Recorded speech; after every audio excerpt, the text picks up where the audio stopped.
Buenos días, estoy hoy muy bien acompañado en este estudio y estoy muy contento de poder estar con José Antonio Hinojosa, con Jacobo Albert y con Constantino Méndez Bértolo, porque además representan prácticamente a todas las universidades públicas de Madrid, ¿no? Tenemos a José Antonio Hinojosa con nosotros, que es investigador del Instituto Pluridisciplinar y también profesor de la Universidad Complutense de Madrid. Bienvenido, José Antonio. Muchas gracias, Pedro. Un placer siempre estar contigo. Gracias por volver con nosotros. Tenemos también a Jacobo Albert, que es profesor e investigador también en la Universidad Autónoma de Madrid. Buenos días, Jacobo, gracias por venir. Muy buenas, gracias a ti por invitarme. Un placer. Y también tenemos a Constantino Méndez Bértolo, que ya está con nosotros aquí, es un viejo conocido de estos micrófonos, que es investigador del Centro de Tecnología Biomédica. De la Politécnica. De la Politécnica. En este caso, así que mezclamos universidades. Eso es. Y bueno, yo soy Pedro Montero, de aquí de la UNED, ¿no? Y bueno, en este día hemos reunido a este gran equipo de investigadores y profesores para hablar de los usos y abusos de las técnicas de neuroimagen. Hoy en día se vive una auténtica revolución en el estudio de las funciones cerebrales in vivo y de su relación con la conducta y la cognición gracias al desarrollo de las tecnologías en este campo en las últimas 3 décadas. Sin embargo, como en muchas ocasiones ocurre, también han surgido multitud de malentendidos y confusiones sobre el valor científico de estas técnicas y que incluso se está extendiendo entre la población general y algunos profesionales. Entonces vamos a intentar desgranar cuáles son los usos adecuados, cuáles las ventajas que nos aportan estas técnicas, pero también vamos a intentar identificar cuáles son los errores, los malentendidos que se están produciendo en el desarrollo de estas técnicas que sin duda algunas puede poner en peligro el propio sustento de las investigaciones que se están desarrollando. Y nos vamos a centrar en 3 técnicas principales, quizás en las 3 más utilizadas, hay otras, incluso algunas están en desarrollo, pero las 3 más utilizadas han sido la electroencefalografía, por otro lado la resonancia magnética funcional y más recientemente la magnetoencefalografía. Vamos a centrarnos en esas 3 técnicas y vamos a ir por orden. Vamos a empezar, yo creo, si os parece bien, hablando de la resonancia magnética funcional, que es quizás la que hoy en día está poblando con cerebros coloreados multitud de artículos de investigación, pero también artículos en la prensa generalista, ¿no? Y muchas veces se están realizando interpretaciones que quizás no están bien explicadas en algunas ocasiones. Y yo creo que José Antonio Hinojosa nos va a hablar de esto con mucho detalle. Haznos una breve introducción sobre la propia técnica, ¿no? Bueno, pues la resonancia magnética funcional es una técnica que se desarrolló fundamentalmente a mediados del siglo pasado, a mediados del siglo XX. Y supuso una revolución, ¿no? Porque de algún modo nos permitía explorar qué estaba ocurriendo en el cerebro humano mientras las personas realizaban una serie de tareas. Es una técnica compleja que ha sufrido muchos desarrollos en los últimos tiempos. Yo voy a intentar dar los parámetros más fundamentales para que la gente sea capaz de entenderlo. Y es una técnica que se centra en medir aspectos hemodinámicos que tienen que ver con el flujo sanguíneo. Yo creo que el aspecto fundamental es que las neuronas, cuando trabajan, cuando están implicadas en alguna tarea, en algún proceso cognitivo, necesitan alimentarse, ¿no? Hay una serie de procesos metabólicos, ¿no? Y, por supuesto, el aporte de oxígeno llega a través de la sangre. Lo que nosotros hacemos fundamentalmente, o las personas que trabajan con resonancia magnética funcional, es determinar lo que se conoce como señal Bold. Y esta señal depende del consumo de oxígeno que hay en un determinado grupo de neuronas, en una región cerebral, en proporción a la cantidad de oxígeno que llega a esa zona, ¿no? A partir de ahí tenemos esta señal Bold y a partir de ahí es donde nosotros vamos a empezar a extraer datos sobre el funcionamiento cerebral relacionado con una tarea o proceso cognitivo.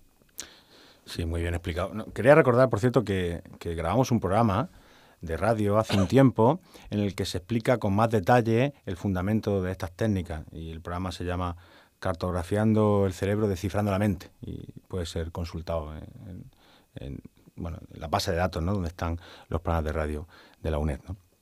Bueno, José Antonio, pero entonces estos cerebros coloreados, ¿no? Para que la gente nos entienda, ¿son realmente una fotografía o un acceso directo a la actividad cerebral de la gente cuando está haciendo una tarea? ¿O, sin embargo, es un camino indirecto repleto de interpretación, construcción, postproducción. Bueno, efectivamente, como tú comentas, uno puede tener la impresión un poco equivocada, si no conoce mucho el funcionamiento de estas técnicas, de que el investigador nos mete en esos escáneres, en esos anillos tan inmensos y está viendo de una manera online, en línea, lo que está ocurriendo en ese momento en el cerebro, ¿no? Pero lo cierto es que detrás de esas imágenes que tú comentabas antes, hay un trabajo muy importante de reconstrucción, de procesamiento, de análisis estadístico de la señal, ¿no?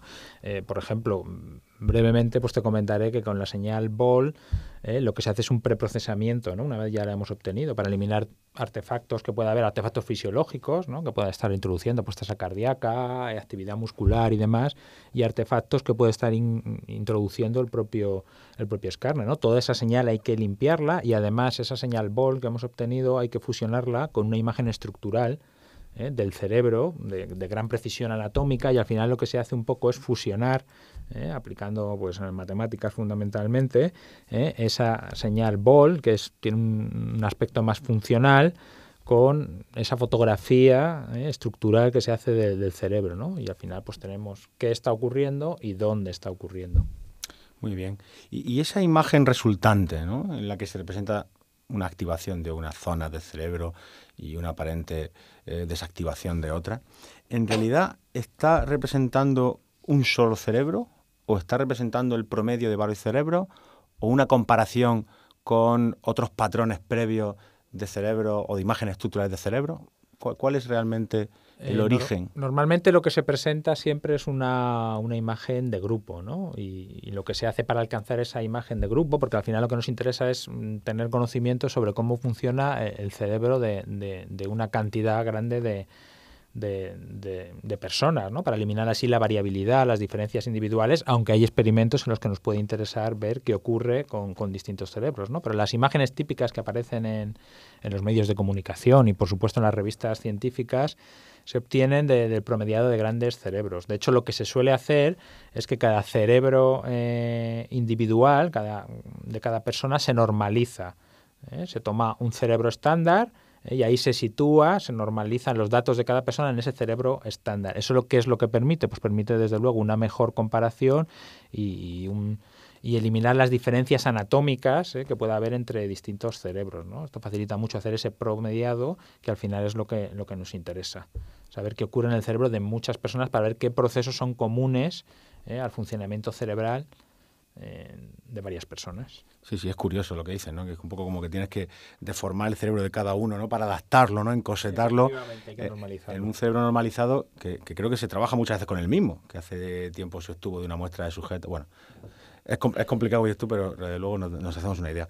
Otra cosa que te quería preguntar era acerca de la resolución temporal de esta técnica, porque en ocasiones he escuchado que la precisión espacial es bastante buena, es quizás de las mejores que podemos encontrar en las técnicas de una imagen, pero que en cambio su funcionamiento en el nivel temporal ocurre en la escala de segundos, que desde luego es muy lento para la rapidez con la que funciona la transmisión de información en el cerebro, que funciona en la escala de milisegundos, ¿no?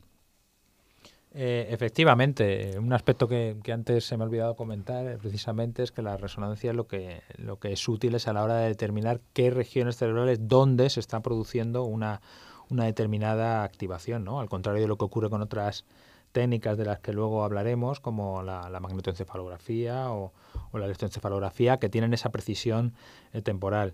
¿Por qué esta limitación temporal? Pues precisamente porque la medida que hacemos de la función cerebral es una medida indirecta.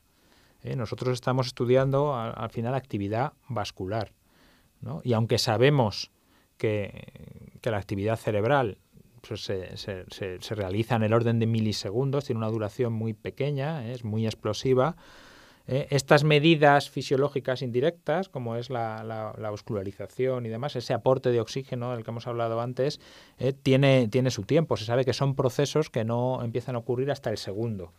Y de hecho tienen su pico en torno a los 5 segundos. Entonces la limitación viene por el propio índice indirecto que nosotros utilizamos para estimar esa actividad cerebral, ¿de acuerdo? Entonces también hay que tener en cuenta que evidentemente el aporte de oxígeno es muy sensible a muchos parámetros fisiológicos, como puede ser la respiración, el hecho de que la persona esté más nerviosa o más cansada, ¿no? Pues tiene, evidentemente, sobre el consumo de oxígeno tiene muchas implicaciones, y esta señal BOL, pues como se basa en eso, pues es muy sensible a ese tipo de fenómenos. José Antonio, al principio comentaba lo importante que es la primera fase de filtrado o de limpieza, ¿no?, de la señal, y comentaba el tema de los artefactos, ¿no?, que es realmente uno de los principales caballos de batalla cuando uno comienza a analizar esta señal, ¿no? Y se refiere a aquella señal que se recibe, pero que no depende realmente de la actividad cerebral, ¿no? Yo de hecho, en alguna ocasión he escuchado que hay un famoso estudio, ¿no?, que incluso, bueno, pues es bastante curioso y bastante gracioso, en el que se realizó una resonancia magnética funcional de un salmón que estaba muerto, ¿no? Y parece ser que se activó aparentemente alguna de sus regiones cerebrales. Cuéntanos un poco eso, porque es curioso, ¿no? Sí, pues efectivamente, ese es un póster que se presentó en un congreso, ¿no?, en el que los investigadores pues hicieron un experimento muy sencillo, metieron a un salmón que, como bien dices, estaba muerto, ¿no?, porque estaba fuera de su medio, en un escáner de resonancia magnética, y le presentaron una tarea además para hacerlo comparable a los estudios que normalmente se realizan con humanos, ¿no?, en la que le pusieron una serie de imágenes emocionales de gente realizando actividades, y luego analizaron la señal con los procedimientos estadísticos que se solían emplear por aquel entonces en el campo de los investigadores que trabajan con resonancia magnética, y lo que observaron es que efectivamente había una actividad pequeña en alguna región cerebral del salmón, ¿no? Evidentemente ellos aplicaron un procedimiento estadístico, al que es muy sensible la resonancia magnética, en el que hay que hacer cientos de miles de comparaciones estadísticas, ¿no? Entonces se introduce la posibilidad de que por mucho que tú bajes el umbral, aunque tú seas muy restrictivo a la hora de considerar qué vas tú a establecer que es una comparación válida, ¿no? Puedes poner umbrales del 99,9%, al hacer cientos de miles de comparaciones, pues siempre va a haber comparaciones que simplemente por azar van a ser significativas, ¿no? Lo que se conoce como falsos positivos.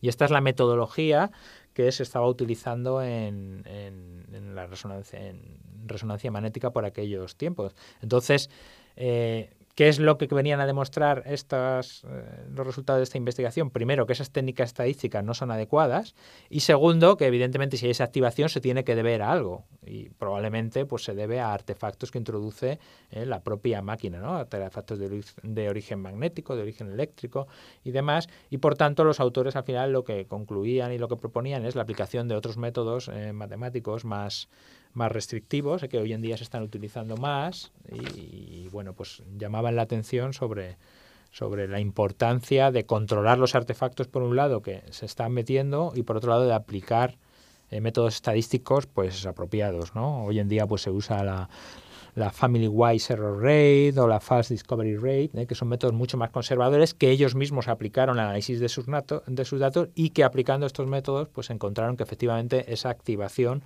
desaparecía y eran capaces de eliminar esos artefactos. Me alegro que sea así, porque si no pensaría que a lo mejor hay vida después de la muerte en el mundo de los salmones, ¿no? O sea, Ese salmón no estaba muerto. Quizás la variable extraña que no hayan explicado bien, ¿no? Bueno, José Antonio, yo creo que nos ha quedado... Hay más temas que se podrían tratar sobre esta técnica. Por ejemplo, el tema de la conectividad a través del tensor de difusión. Pero, bueno, creo que ha quedado suficientemente claro y lo has explicado muy bien. Y ahora vamos a pasar a otra técnica que es un clásico en el ámbito de la psicobiología y de la neurociencia, porque quizás es la más antigua de todas en este ámbito, ¿no?, que es la electroencefalografía, ¿no? Y Jacobo Albert, que es un experto en esta técnica y que yo creo que prácticamente a diario estás analizando datos de electroencefalografía, sí. Con lo cual conoces perfectamente estos mecanismos. Haznos una breve introducción sobre la técnica, quizás haciendo hincapié sobre todo en las ventajas que puede tener con respecto a otras técnicas como las que hablaba José Antonio. Sí, pues como comentaba José Antonio muy bien, la resonancia es muy apropiada para determinar dónde se produce la actividad cerebral, buscar qué región es responsable, por ejemplo, de la memoria, de la atención o de nuestros recuerdos. Y en cambio, el EEG es una técnica extremadamente útil para determinar cuándo se produce un determinado proceso neural, proceso cognitivo. Por ejemplo, cuando conseguimos nosotros inhibir nuestro comportamiento o cuando nosotros conseguimos recordar un determinado acontecimiento. Por lo tanto, yo creo que la característica que mejor define al EEG es su capacidad, su alta resolución temporal. Y otra ventaja es que es muy barata y puede utilizarse por muchas personas, investigadores, incluso clínicos que quieren aplicarla a sus trastornos o a enfermedades que requieren utilizar el equipo fuera del contexto del laboratorio. Realmente el EEG es una técnica directa que llamamos porque detecta el funcionamiento neural de forma sin intermediarios, como dijéramos. José Antonio ha comentado que la resonancia es como una consecuencia de la actividad de las neuronas que al activarse requieren unos nutrientes y un oxígeno, pero es la consecuencia de su trabajo, ¿no? El EEG sería una técnica directa porque realmente cuando las neuronas están trabajando emiten electricidad y nosotros podemos detectarla desde fuera poniendo unos electrodos en el cuero cabelludo. También ahora tenemos muchos tipos de gorros que venden con mucha cantidad de electrodos que pueden ir desde 30, 60, 128, incluso más electrodos. Con esos gorros, poniéndolo encima de la cabeza y aplicando ciertos geles, podemos detectar desde fuera la actividad que realizan las neuronas desde dentro. Muy bien, Jacobo, muy bien explicado. Pero yo creo que una cosa muy importante que quizás no todo el mundo tiene claro es que, aunque es una medida directa, un registro directo, siempre es necesario que exista un diseño experimental que al menos compare entre dos condiciones. O sea, no hay una actividad cerebral en sí misma que sea valiosa si no la comparamos con actividad realizando una tarea que puede ser de control o que puede ser de comparación. Siempre necesitamos esa comparación, ¿no? Sí, yo creo que es uno de los principales fallos, quizá, es el otorgar demasiado peso al desarrollo de las tecnologías, ¿no? Y en este caso de las técnicas de registro de la actividad cerebral. Tanto en el EEG, como diría yo, como en la magnetocefalografía y la resonancia magnética funcional, por mucho que se desarrolle la técnica, siempre va a tener que haber un diseño experimental apropiado para conseguir aislar el proceso que nos interesa estudiar. Por ejemplo, en una operación matemática están involucradas razonamiento matemático, está involucrado la atención, está involucrada la comprensión de las instrucciones que nos tiene que dar el emisor, ¿no? Que nos dice una determinada operación que tenemos que hacer, una suma, una resta. Todo eso al final va muy unido, todos esos procesos están juntos y es muy difícil separarlos, ¿no? Y el investigador tiene que establecer unos diseños experimentales que permitan disgregar ese conjunto de procesos y utilizar, como bien decías, condiciones control que se asemejen y que igualen en ciertas características a la que queremos estudiar, y que lo único que se diferencia entre una y otra condición es el proceso que nosotros queremos estudiar o examinar, ya sea en una muestra de pacientes o en una muestra no clínica. Sí, esas tareas o diseños habitualmente somos los psicólogos quienes tenemos que proporcionarlas, porque quizás nos hemos hecho expertos en medir la actividad cognitiva o mental, ¿no? Para poder emparejarla con... Una curiosidad, Jacobo, que quería preguntarte, porque en los últimos años lo he visto que ha aparecido en diferentes foros. ¿Realmente tiene alguna base científica el uso del EEG en psicología forense para demostrar si un acusado de algún delito está mintiendo o está ocultando información, o para leer en cierto modo los recuerdos que tiene de ciertas situaciones y de esa forma poder llegar a ciertas conclusiones? Te lo digo porque, por ejemplo, en el caso de Marta del Castillo, pues escuché que en cierto momento se le aplicó una prueba de EEG al principal acusado de este crimen, como una intención de intentar desvelar si se podía saber dónde podía estar el cuerpo de Marta del Castillo. ¿Tiene algún fundamento científico? Sí, es lo real? Que llaman la prueba del P300 o de la P300 o el test de la verdad, que también lo llaman. Yo diría un no rotundo, o al menos te lo agradezco, en estos momentos y sin duda, ¿no? Sin ninguna duda. Cuando utilizamos una prueba médica, una prueba psicológica, un test de atención o una prueba biológica, siempre hablamos de algunos parámetros de fiabilidad, y uno de ellos es la sensibilidad que tiene la prueba. que decimos que es la capacidad que tiene para detectar a un paciente, en este caso, y en el caso que estamos hablando, a un culpable, ¿no? Los estudios que se han llevado a cabo, estudios bien realizados, con una muestra experimental y con condiciones apropiadas, varían ese porcentaje de sensibilidad de un 47 a un 82%. O sea, estamos hablando que a lo mejor esa prueba detecta al 50% de los culpables y deja sin diagnosticar o sin detectar al otro 50%. Como tirar una moneda al aire, por lo que me cuentas, ¿no? Sí. Y eso sin hablar, sin entrar en detalle de que puede haber contramedidas. Las contramedidas son acciones que puede llevar a cabo el culpable para intentar enmascarar... Presunto culpable, ¿no?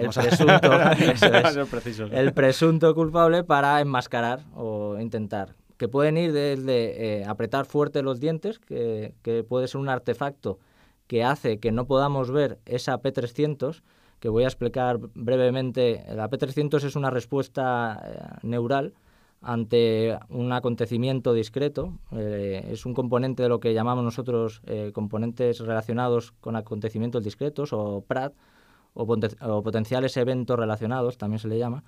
Y es un componente positivo que en torno a los 300, 400 milisegundos de que veas tú una imagen o una palabra que has conocido o que tienes información de ella, parece que ese componente es más positivo, que tiene mayor amplitud. Entonces sería como un detector biológico de reconocimiento. De cosas que son familiares para ti. Son familiares, eso es. Varias escenas del crimen, pues puedes saber en cuál de ellas ocurrió, ¿no? Esa es la hipótesis que, como tú dices, no tiene fundamento real. Luego, pero resulta que tú puedes imaginar que lo has vivido, o alguien que ha visto en los medios de comunicación alguna información relacionada con el caso puede vivir algún objeto que se le presenta y que en teoría solo sabe el culpable, lo puede vivir como que ya lo ha experienciado y ese AP300 puede subir, ¿no?